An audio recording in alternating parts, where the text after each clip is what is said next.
Hello everybody and welcome into another edition of the SunDevilSource Postgame Show. I'm Ethan Tuttle, joined alongside Chris Cartman as usual. We're here at Desert Financial Arena following Arizona State's 76-74 win over the SMU Mustangs. The Sun Devils improved to 6-2 overall, Chris. They overcame a 13-point deficit in the second half. They ended up getting the win. Just your thoughts on the comeback win and also how they were able to do it. Look, I thought they were going to lose this game, straight up. ASU was getting killed on the glass. They were getting bodied all over the place. They didn't have a couple other big guys, Sean Phillips, Zane Meeks. SMU had 20 more paint points. And then they press, that diamond press. They got Alonzo Gaffney at the point. 7'3" wingspan. He causes a lot of problems. I really have said, not only this season, but even last season, that when ASU plays a lot more full court press, it forces them to be more aggressive and the intensity ratchets up. And that really was a springboard to them going on, I think, a 22-3 run there for a large swath of the second half. SMU had 5 turnovers and I think 541 or something during that span. Between Gaffney at the point and then Frankie Collins playing like a defensive back there in the secondary, maybe he missed his calling, I don't know. That really gives you the ability to turn over opponents, and they did that, and that was the reason they were able to win tonight. Yeah, five-finger Frankie, as you like to call him, all over the court tonight. Five-finger discount. Yeah, five-finger discount. Jose Perez, another guy who got involved for the Sun Devils once again as he just continues to put the ball in the bucket for the maroon and gold. He was, I believe, 12 for 15 from the free throw line tonight.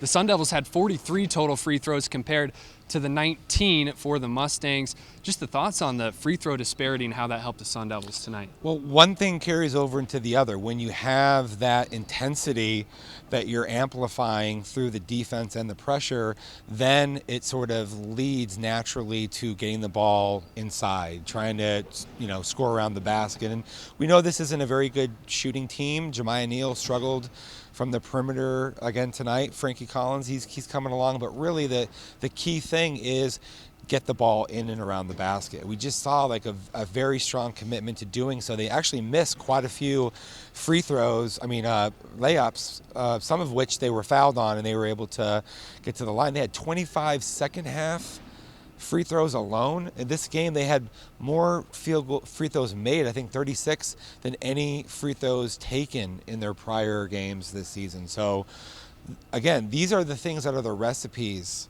for this team to be able to be successful. Pressing, turnovers that lead to fast break opportunities and easy offensive baskets, free throw opportunities, all that stuff put it together is what they need to be doing. Frankie Collins had 17 points tonight. We were talking about it before we hit record. It seems like he's all over the court. He's hitting threes. He's facilitating, as we've already kind of mentioned on this episode.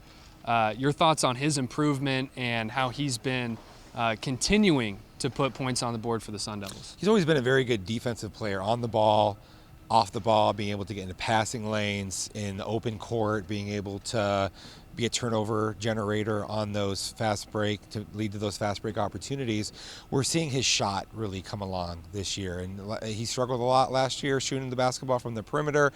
Much has been said about his free throw shooting being well below where it needs to be for a point guard. That's still a work in progress, but in recent games he started to hit threes, and then that gives you a confidence that then carries through to everything else that you're doing offensively.